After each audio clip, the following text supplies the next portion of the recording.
Hi guys, and this is a small little video to explain what exactly needs to be done to the Blon 03 to, in my opinion, take it from being a good, fun sounding IM and to elevate it to a status of being a very good sounding IM.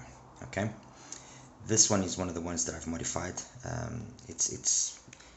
It is a process that I believe is within reach of everybody to do.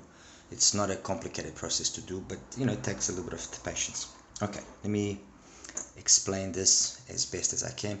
See if I can actually zoom in slightly. There we go. Okay, so this is the Blon 03. Okay, and if you notice, it's actually got a very nice seam where it separates. Okay, and you can either do this one of two ways. I prefer doing it always cold. It's a little bit harder, but you can either heat this up with a little heat gun, small heat gun or light if you have, okay, slightly, just ever so slightly, to melt a little bit the glue, or then you can do the way I do, which is you take a cutting knife like this, okay, scalpel, and you put it in between the seams, and then you slowly press and pry.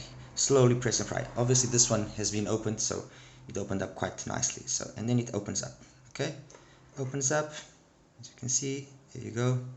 Still got a little bit of glue there.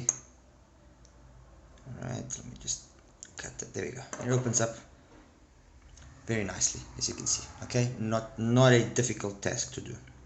Okay, once opened, what you want to do, and if you look carefully, the back of the driver. Okay, let me just. Okay, the back of the driver, okay, and see there, it's got a filter, and on top of that filter you want to glue another filter.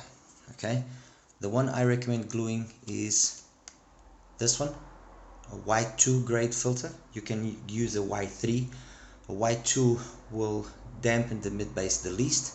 The higher you go, the more the mid bass gets dampened, but I believe that this one is the one that makes the most sense, as the dampening effect that it has is enough to bring down the, let's say, the bloated mid bass that the Blon 03 has in standard format, and basically give you that nice curve that I showed you when I posted, and I'll post it again, no problem, when I upload this this video, so you get a nice curve.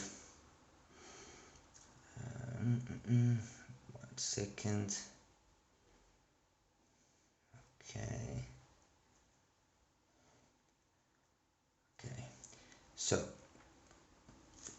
you get this really nice curve, in my opinion, that allows the sub bass to still be quite present and quite prominent, but instead of it being bloated around the 100 to 200 and maybe even 300 hertz area, it now has come down substantially, and by 200 hertz it's almost flat already, and that's what you want. And then also enable it to have that plateau between 2 and 7.5, 8K more or less, which is very characteristic of the Chapeau and Olina, and very characteristic of obviously the attached to oxygen.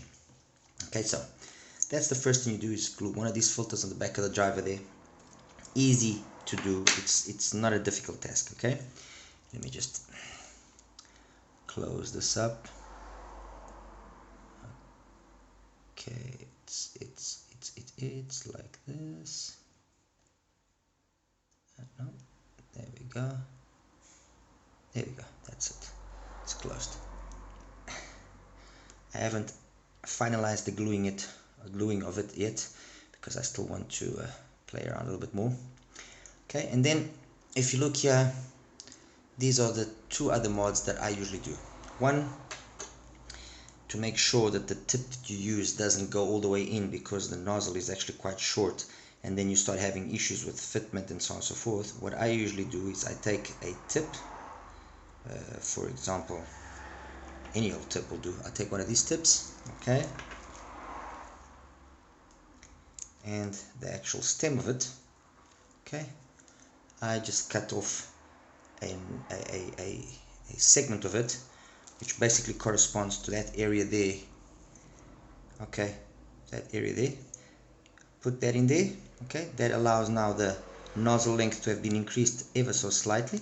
Okay, and the tip that you use to actually go in and not then have an issue with wanting to push itself further in, and then you start having fitment issues, because I mean, nozzle length is part of the equation in terms of the tuning of the oxygen and of the Blon. This length here is a determining factor, but it's also a factor which does hamper slightly or hinder slightly the fitment and the fixation. And then what you do, the final thing is you just yank out the stock filter that's there. Just take it out. It's very easy, needle, whatever, take it out, and you put in, ideally like I've done, you put in an oxygen nozzle filter, put that in there. Easy. It's not a it's very easy to do. Just put it in there, glue it. It glues itself down nicely. Take your tip, that's it. Take your cable, this is the right side, no, left side, sorry, so that's the position. There we go, connect it up and all ready to go.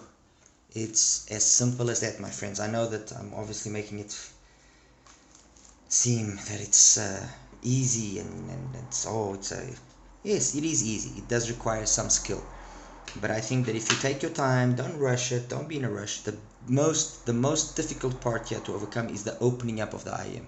Just take your time, just go nice and easy. Take your scalpel, like I said, make sure you introduce it nicely there, and you go around it, always, you know, wiggling it so that it kind of wants to pry the shell.